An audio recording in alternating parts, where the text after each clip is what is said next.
Hello, welcome to what I consider to be the most fun bit of looking at the London Naval Conference and Treaty of 1930. What if they failed to make any sort of agreement? So I've been working on this with Alex Clarke. I would highly recommend you go and find him on YouTube, on Twitter as @AC_Naval History. He podcasts the bilge pumps via SimSec, which you can find at the podcast provider of your choice, or on Apple if you're part of the iCult. He's got a Discord that's very friendly, and he does Patreon. So the US Navy, and I'm not going to talk about capital ships just yet. That's a separate piece, I think. So US Navy cruiser development in real life, and to some extent building up to around sort of 1930 or so, and just after, they had built the Pensacola class, which really don't impress me at all, although I may be biased from playing World of Warships. They then built Northampton class. They then built a couple of Portland class. Portland's sister ship is the Indianapolis, which you've probably heard of because of the disaster in 1945. And then they kind of really hit their stride with the New Orleans class. Realistically, I think it's pretty much perfect, particularly for what the Americans want. You've got your 3 triple 8-inch gun turrets. You've not bothered with torpedoes because that's what destroyers are for, and submarines, and torpedo aircraft. The only thing I would be thinking is maybe not even bothering with aviation facilities. So this is, again, the idea of the less than 10,000 ton light aircraft carriers to do your strategic scouting for you, which I'll get onto in a minute, as you can see. Destroyer-wise, I find this quite tricky to tell. The US Navy had some ideas before the London Naval Conference in 1930, but realistically they didn't actually end up laying down their first post-4-stacker destroyer until 1932. So that's after they have firmly blocked the Japanese Navy's development of their special types of about 2,000 tons. Now, the Bureau of Ordnance, around the time they were coming up with all these plans, had come out with the 5-inch 38 caliber dual-purpose gun, which was a game changer, because prior to that you'd had a 5-inch 50 caliber and a 5-inch 25 caliber guns, which essentially one's got twice the barrel length, so it's a bit slower and less handy to maneuver and get into position and aim at things, but at the same time it is gives you a bit of longer range, better penetrating power, because you've got a longer period of accelerating the shell down your barrel. 5-inch 38 was really a proper game changer, and there'd been a big debate in the US Navy's destroyer world about which to go with between the 25 and the 50, so suddenly the 38 comes along and they're like, oh yes please. And then because it came in dual purpose mountings, particularly for single mounts, and there was the possibility of, for not a great deal more complexity, making that dual purpose, the people who recognised the threat of aircraft were able to go, oh yeah, we'll take those please. How many have you got? How many can I fit? And so that's why you end up with the generally 5 single dual purpose 5-inch guns on one of those. But they are going to be conscious that the Japanese are going with twin turrets. We'll get on to what the British are doing with the tribals. And the other thing to say is that the French have, and for that matter the Italians, are going for twin turrets when they eventually build post-London Naval Treaty destroyers. they're going for twin turrets of roughly the 4.7 to 5-inch types of caliber. They use metric, so 120 to 130 millimeters. I've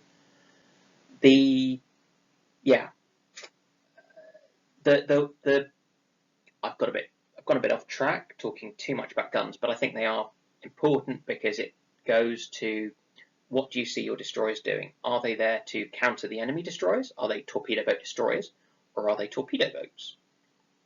And how do you best get that balance? And actually, you look at the Porter class and their successors, which were the heavier destroyers, the destroyer leaders in inverted commas, which was kind of named for the British tendency to have those ships act as the flotilla leaders for the standard destroyers, which were about 1,500 tons. But actually, that's where your tribal class sits. That's what the Fubukis and all of their successors sit at. So a lot of people were using those sorts of things as not in that flotilla leader role, but in a different role. As destroyers got more and more potent, and you started sticking cruisers in that role. So for those, they used twin low angle only mounted 5-inch 38. So they got rid of the capability to have a significant anti-air capability. Now, the other thing was that the US Navy was still apparently, and I get this from John Jordan's book, looking to principally have destroyers acting as torpedo boats rather than anti-air escorts. At this stage, the anti-air bit was kind of a bonus. So I worry that to maximise the number of spots along the midline that they can have, they will start putting single purpose, low angle, twin 5-inch 38s onto their destroyers as they're going to be building more along that heavier line than the lighter ones, so that they can better counter the Japanese by having 6 or even 8 5-inch guns firing at the enemy. The only potential way around that would be to sell it as the 5-inch single mounts are a lot lighter, and the concept of destroyers that the British and Americans had, again, I'm coming from John Jordan's book, are around the idea that actually destroyers, they're bouncing around all over the place at high speed. They are not going to be achieving good levels of accuracy at any sort of range, and actually you're better off having 5 single mounts shooting and giving you 5 chances at hitting and being able to slew round and follow the enemy even faster, even better, and being lighter than your 4 twin mounts. You are actually getting 5 chances of hitting rather than only getting 4, because actually hitting with the kind of 2 guns at a time, and you don't really have centralized fire control in the way that you do in bigger ships. So maybe they'll stick with that and then get the anti-air capability that it turns out is a fantastic thing better. But it's worth remembering that in attempting to build the perfect balanced destroyer, the US Navy is a bit like the Japanese Navy, and actually they don't get to that until they get to the Fletcher class, which is over 2,000 tons displacement. Now that's banned under the London Treaty of 1930, but under Washington only, doesn't matter. So, aircraft carriers, including them in the changes. Actually, I think the aircraft carriers that were built were probably going to be gone ahead with. So, at the point when the conference is happening, they've got Lexington, they've got Saratoga, they've just demonstrated in 1929 that they can launch a deck load strike of about 70 aircraft in 18 minutes and land them all in under an hour in their fleet problem of 1929. So they know that is something they can do. The Royal Navy has a very different opinion on this because of their processes and the risk-benefit balance they are taking on the weight of ships that they are prepared to put into sorry, not weight of ships. The way that they handle their aircraft on their ships is very different. So, yeah, big difference. Now, I have looked ahead at the Independence class that's based on the Cleveland class light cruiser hull that comes a little bit later, and I can see a slightly stretched New Orleans hull, so a little bit longer, a little bit wider hull. Hull isn't the issue, but using the same machinery, so generating the same horsepower, if you have a sort of similar-ish thing, I think you could build a perfectly acceptable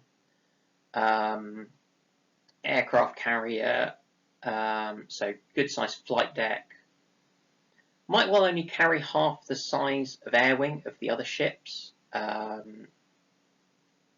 you know, so maybe down as low as 36 aircraft, might be 48 aircraft, but a lot of those are going to be your scouts come torpedo bombers. So you're going to use that for your strategic reconnaissance, strategic scouting. In the case of the US Navy, that's finding and killing the Imperial Japanese Navy. That's in the Pacific. That's their focus. They aren't seeing the Royal Navy as a major threat to compete with. Despite the wargaming is just, I guess, to change things up a bit, because you don't want to just be focused on Japan too much, or else you become too hyper-focused on things. The US Navy War College wargaming had, around this sort of time, been looking at the vulnerability of aircraft carriers. You had dive bombing coming along, you had torpedo bombers, you still had this kind of myth of the bomber will always get through floating around generally, and so the US had at least parts of their kind of thinking processes around all of this were looking at the aircraft carrier needing to be survivable as a whole concept, but actually putting in too much in the way of protection is a bit pointless, because the enemy will just send another flight of aircraft to then overcome whatever you've put there. So I can be armoured against 250-pound bombs. Brilliant. They'll just bring 500-pound bombs. I can be armoured and I can take 3 torpedo hits. Awesome. They'll send enough planes to hit me 4 times. They just don't see them as being something they can make survivable. So what they want to do is keep the carrier capability as a survivable thing. So for that you need hulls and flight decks so that you can lose them and still have a capability. So the Royal Navy. At the time of the Conference, they had just about ordered the Leander, armed with 4 twin 6-inch gun turrets, some torpedoes, weighing in at 6,000 tons displacement, or standard displacement, sorry. Yeah, it's a, if you'll pardon the pun, dead in the water concept. It's just not going to be viable against 8-inch cruisers, which are now just going to be everywhere that the Royal Navy's worried about. It'll have a small role in the Mediterranean, again, and things against the more the sort of big destroyer heavy French and Italian fleets. There's obviously a role in the North Sea if the Germans are getting a bit picky, particularly with the kind of range and things for scouting. But as a combat unit, using its guns, not really a thing. This has the benefit that we won't see the litany of, shall we say, ethically dubious Greek heroes and gods who Royal Navy ships tend to be named for around this time coming along. You know, I mean, I don't want to be too sort of down on things, but if you dig into the myths of pretty much anyone on the Greek side of the Trojan Wars, which is the main source of all of this, the Iliad and the Odyssey, Ajax, who goes a bit nuts and then kills himself, which isn't ideal. Everyone else is, I'd go with engaged in, shall we say, not entirely consensual sexual relations and other ethically challenged behaviour to a modern mindset.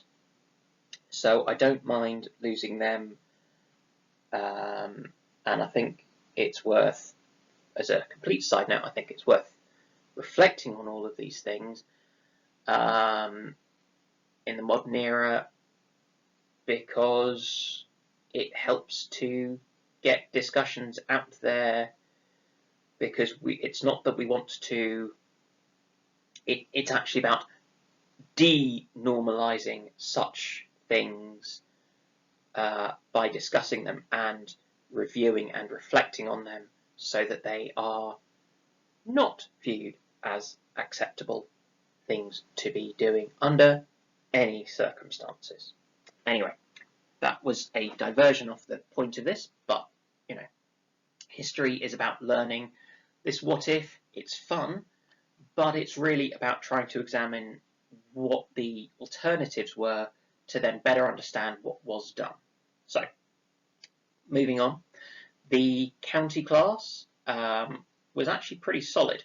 So you already had a planned, they were initially thought of as being repeats of the Norfolk or third generation class of ships for the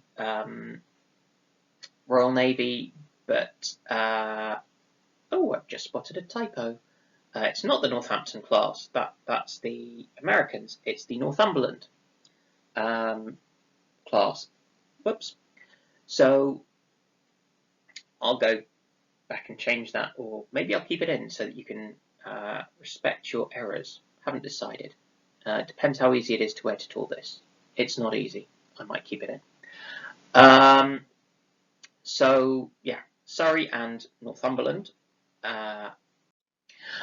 Yeah, Northumberland had already been planned. They'd been theoretically cancelled after being a little bit delayed, as they as part of the political build-up, but that can be reversed. They were originally going to be repeats of the third generation, but actually became a fourth generation of the county class. So they were going to give up a couple of knots of speed to have more armour, but they kept the 4 twin 8-inch gun turrets, 2 quad 21-inch torpedo tube mounts, and aviation facilities. There was in fact supposed to be a third one, which never got around to being named. I can see that being Fife. My rationale being they have been ignoring the non-English counties to this point largely, which I don't approve of really. And especially with having gone with Northumberland and you've got Devonshire, those are important counties for the Royal Navy. They are amongst the places where ships are built. So the other ones you can expect with that are probably going to be something for Merseyside, which I guess is going to be counted as part of Lancashire at this stage, or Cheshire, I really don't know. You've got Fife, which encompasses Glasgow. Northumberland covers your Newcastle and Sunderland naval building areas, and then you're probably going to get Antrim, which is counts for Belfast and the Harland and Wolff shipbuilders. And yeah, Hampshire will have Portsmouth, and you've already had Kent, which has got Chatham. So that's kind of the way those are going. I don't know. I'm making this up and slightly basing it on what the Royal Navy did with other cruiser classes. In terms of wanting something lighter, so instead of the Leanders, I can see them going for the York class, or York and Exeter. There were subtle changes between the two. They'd already been planned, ended up only being 2 built, but they were planning to build 5. My guess is this is going to take up the town class. Why they're called town class, I don't know. They're all cities. There was a bit of me that was trying to work out if there's a link between York and Exeter, because I'm a geek. I mean, they're both built by Roman legions, both nice big cathedral cities. Yeah, I don't know. So anything that comes up as a town class, pretty much expect the name to be reused in lighter cruisers. So they basically are giving up a chunk of the crew. They're giving up one of the gun turrets, but they've still got 3 of the 8-inch gun turrets. Because they're a little bit smaller, they go for triple torpedo tube mounts. You might be able to fit a second lot along each side and get 6 torpedo tubes on each side. Not sure. They've still got the aviation facilities. If you want that on the to keep that on the cruisers.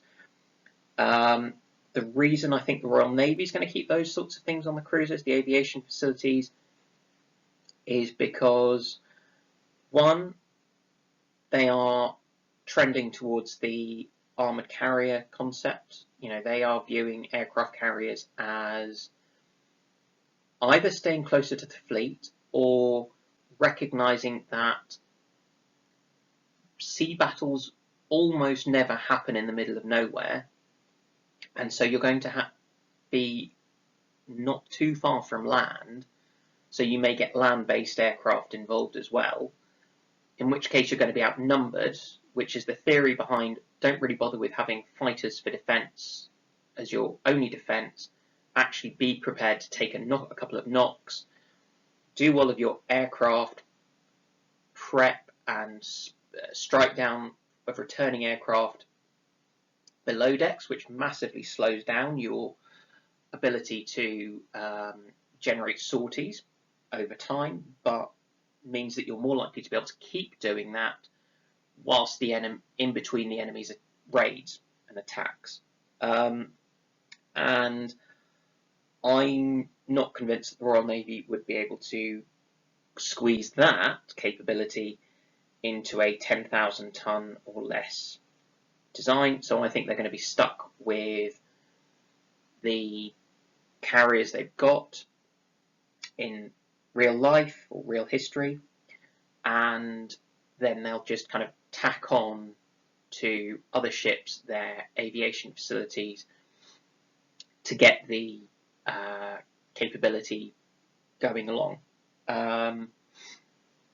So that's my theory around why they are keeping aviation facilities, whilst the Japanese and Americans might be losing theirs, because actually the Japanese and Americans are looking to use their aviation facilities to cover huge swathes of the Pacific,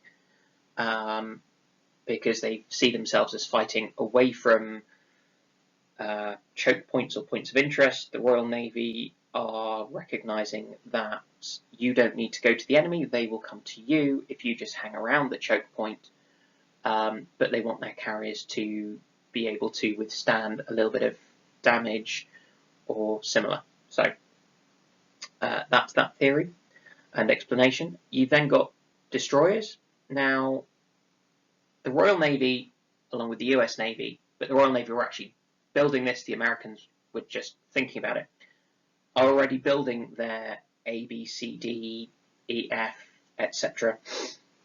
classes of destroyers. So they are coming equipped with, 4 single 4.7 inch guns or 4.5 inch guns. You're getting generally 2, maybe 3 quadruple torpedo tube mounts. They, from Glowworm, tests it, and then I think H or I class onwards you get quintuple or pentad torpedo launchers. They're using 21-inch torpedoes, but much for muchness. And yeah, that's what they want in their destroyers to act as fleet gunboats. Now, the real history shows that the Royal Navy went with, well, they had the flotilla leaders, so one slightly larger design to go with each flotilla of 8 incrementally, but they also had the Arethusa class, which were kind of cut down Leanders, a bit like the Yorks were cut down counties. Again, I mean, the names there are just a bit meh for some of them, but the question is really, instead of kind of going down that line, and then you get the Dido class, can I call them abominations? Just slightly rubbish ships, and the Crown Colonies, which are just trying to do what the Japanese spend the 30s trying to do, except it's trying to do it in the later 30s, which is just really stupid after the Japanese have shown it doesn't work, which is cramming too much into a hull. So the you're not going to get all of that sort of swathe of 6-inch gun cruisers. So actually, I think the tribals are going to come earlier and in more numbers to do more of the torpedo boat destroyer bit rather than being the torpedo boat destroyer, if that makes sense, if you slightly separate the emphasis. So hopefully that'll make Alex happy, although I have no idea what tribes they're going to go with. I suppose you've got the Canadian ones that were added onto the 16 or so, built 16 to 20 built by the Royal Navy. The Australians went their own way with naming the tribals. Yeah, I don't know what you're going to do about names. Maybe if you tweak them a bit, you can go for a slightly different name. Don't know. Maybe you'll go, yeah.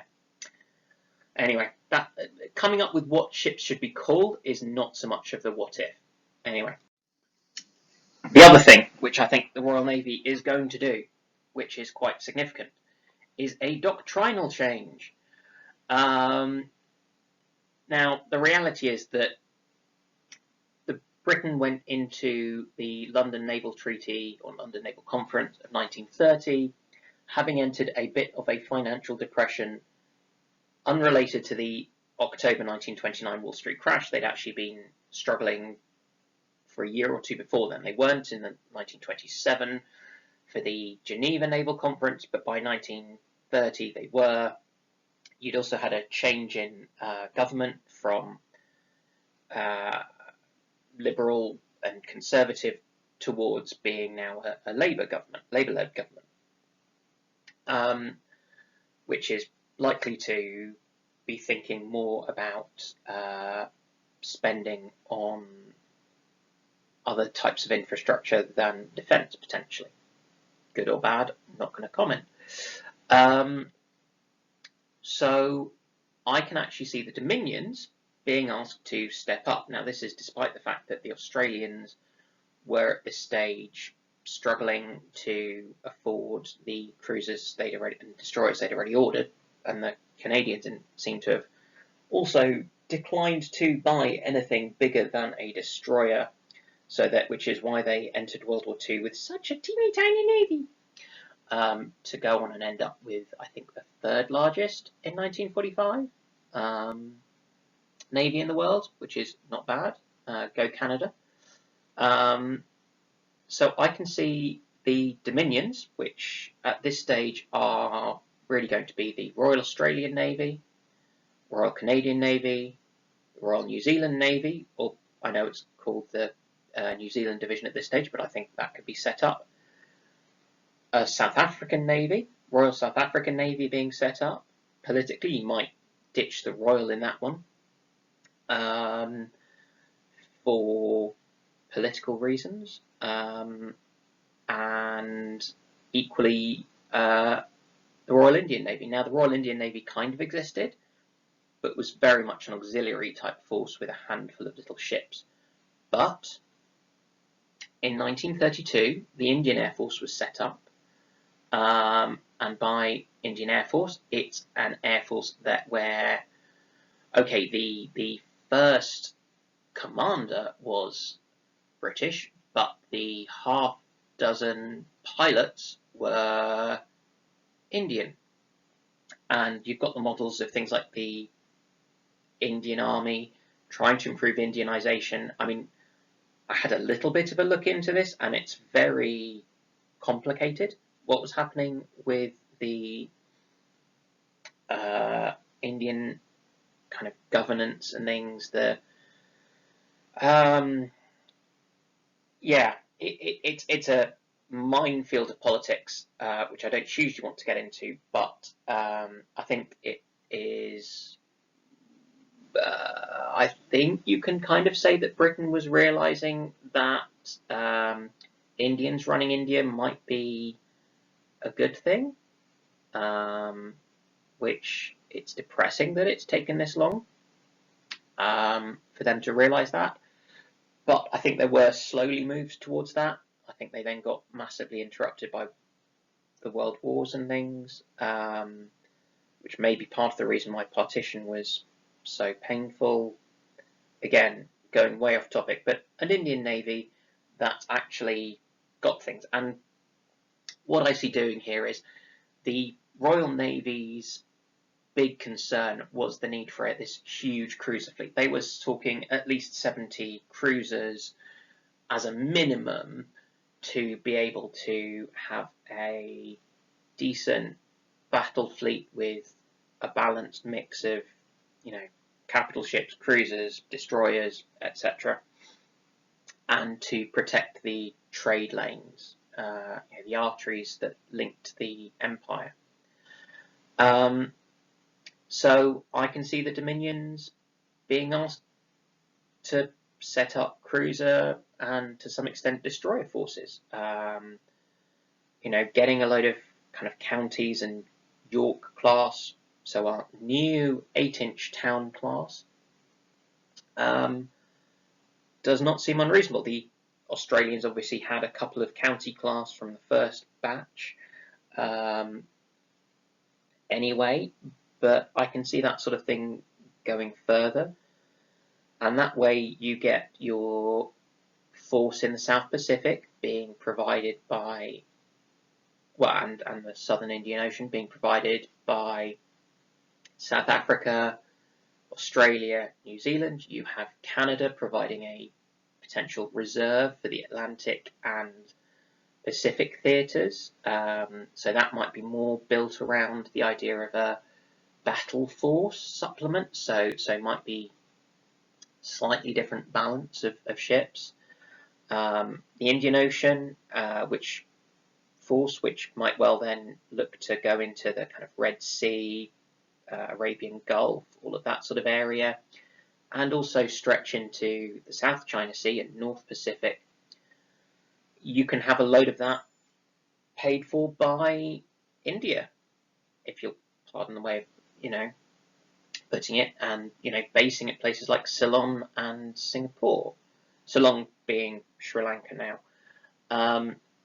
So I think that might be a better way of setting things up. You're going to have a very mixed group of people in the Navy. Some of them, whilst it might be fun to be stationed somewhere exotic and exciting like Africa, India, the West Indies, China for a bit, you're not necessarily going to want to be that far from home if you're then also thinking about having a family. Some people want this, others don't. So you're going to have less of a proportion of the Royal Navy possibly having to do that, which might help you with your retention rates. Personnel, I'm sure, would be able to switch between the different services, so you'd have Royal Navy people joining the Royal Australian Navy, Canadian Navy, South African Navy, Indian Navy, both officers and ratings, and petty officers, chief petty officers doing that, and hopefully vice versa to gain experience in things. And by this sort of stage, you're starting to actually see a difference with the way the British Empire works compared with, and Dominions work compared with the US.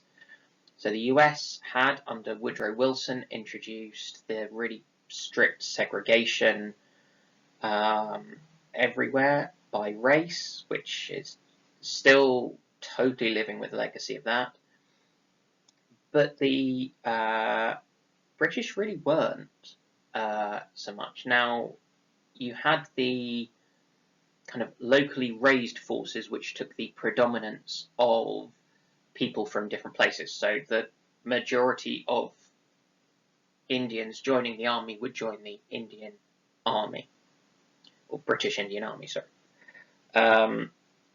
The majority of people from West Africa would join the Royal West African Regiment.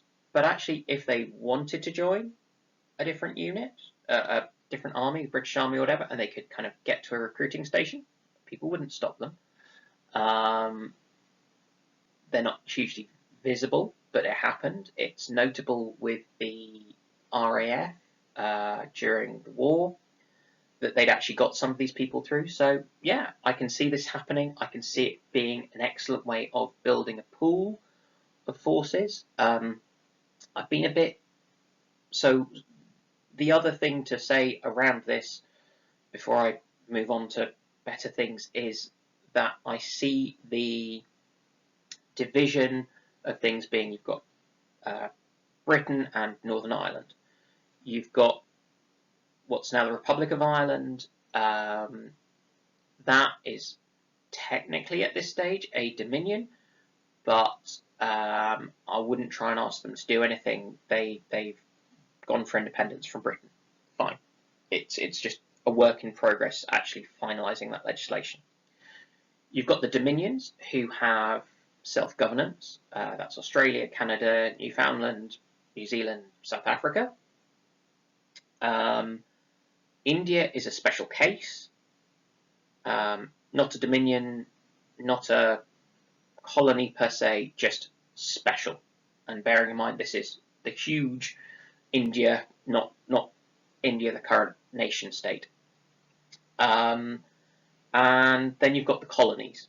And a colony you'd have a much different, I think, expectation of. They aren't self-governing. They aren't trying to have this degree of sort of independence and things. At least that's the way I see it. So I'm not going to have them being asked to form navies in the same way. They were more dependent on the centre. They less was asked of them, less would be expected of them from that sort of point of view. So that's places like West Africa, Malta, Burma. You then have the British mandates in Palestine and Iraq and Iran, Persia, and all the stuff that's going on there. Did I mention Burma? Where else? Singapore. Well, Singapore might be a bit different. I don't know quite when the sort of massive development to be a city-state as they are now came along. But anyway, enough talk of that. So it also gets really difficult because Britain kind of around this sort of time were still representing the whole, in inverted commas, empire, which included these dominions in trade negotiation, well, in these arms limitation negotiations and things, but there was an increasing recognition of kind of the reality, and then a little bit after the reality is recognised legally, things are changed with regards to the idea of the dominions in particular very much having their own say. And yeah, I think that's a good thing, you know. But if there's going to be pressure, that might come now with a degree of bit more responsibility being asked of them as well, if you'll pardon the use of that. Yeah. So some more general changes, things which we saw because of the London Naval Treaty of 1930. We saw the 6-inch gun-armed cruisers. Now, 6-inch guns had been the standard immediately post-World War One. And during World War One, certainly for, say, the British, it's what the Americans put on their cruisers. It's roughly what the Japanese were putting on their cruisers, etc., etc., etc. Which is what led to the division between 6 and 8-inch gun cruisers at the London Conference. But honestly, after 1922. No one's really designing any of them until you get the Leander class, and if the Leander class isn't going to be workable because they are going to be the only 6-inch gun cruisers around, I don't see it happening really. Theoretically, you can get a better rate of fire, but there's lots of issues about actual and theoretical rates of fire going on at this point. So even though you can fit plenty on a hull, you can certainly kill destroyers. You might be able to take out another cruiser, maybe. It's not entirely clear if you would be able to. You know, the shells do lack punch. This being a volume issue, the kind of increase in size from 6 to 8 inches is quite big. When you do the sort of calculations based on something like 8-inch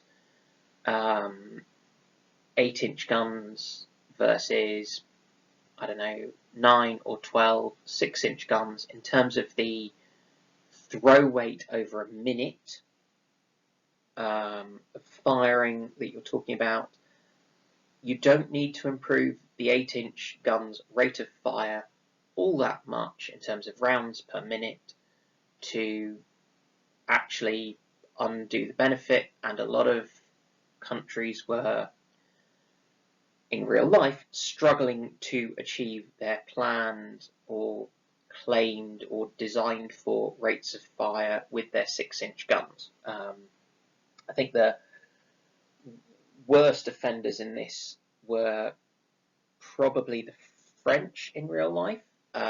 They went for really quite high-tech solutions and they often didn't work. So rates of fire, yeah, it's not that good, and you're still a long way off having a dual-purpose capable 6-inch gun mounting in real life, even with kind of development potentially being cranked up for World War II, you're looking at this really being a post-World War II development. So I don't see 6-inch gun-armed cruisers coming along for a while. On the other side, you've got the kind of sloops and small ships that were grouped together in the London Naval Treaty as being kind of the less than 2,000 tons displacement, speed no more than 20 knots, no torpedoes, gun limitations, etc. This is slightly tricky, so bear with me for a moment whilst I just try and explain in a kind of moment. This type of ship is actually useful because your destroyers are optimized for operations with the fleet. They are fast, they are lethal to big ships. What they aren't is efficient for cruising around, and especially with what you've got happening, you've got a lot of big cruisers doing cruising.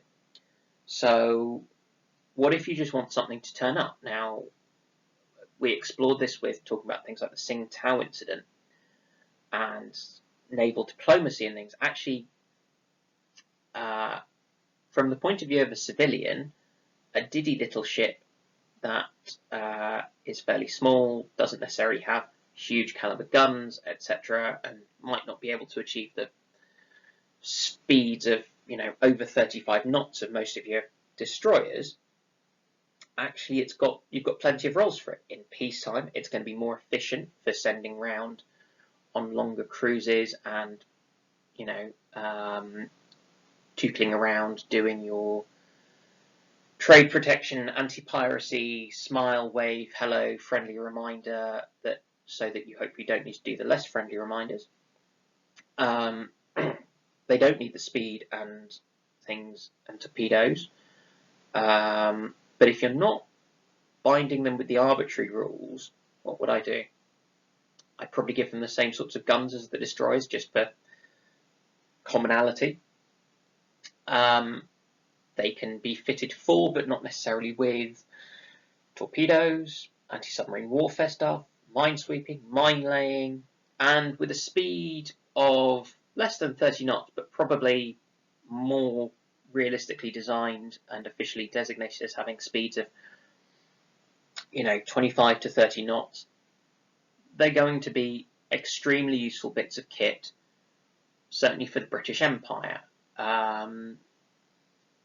Whether other nations will use them, honestly, I don't know. You could also look at having these slightly complementing the sort of tribal class and acting as sort of mini escorts for your battle fleet. They're certainly going to be escorting convoys and trade stuff because, they're likely to be able to. They can certainly stop a submarine. They can take on a destroyer, and especially if you don't need to give them many torpedoes to make a cruiser that's come along and decides to gobble up your merchant ships. Shouldn't take that much to give them pause for thought as well. So I can see that being a thing. So I think we're still going to see them. They'll be a little bit different to they were in real life because they're not going to have quite the same boundaries, but actually the role was a useful one, and the idea behind this came from the fact that most of the navies were actually already building something that kind of fit into the sloop category. So at least the British and I think French, and the French called them avisos, which comes from kind of advisory because they were dispatch boats. I think the Italians had them. I have no idea what they called them, but I think the Italians just went for more speed. Italians seem to have loved the speed. Why they didn't paint them red so that they'd go faster, I don't know. You could just call it the, hull primer that you often have below the waterline of anti-fouling paint. Just do that all over. Yeah, faster. Paint it red, rosso. It go faster, and enough. Bad Italian accent.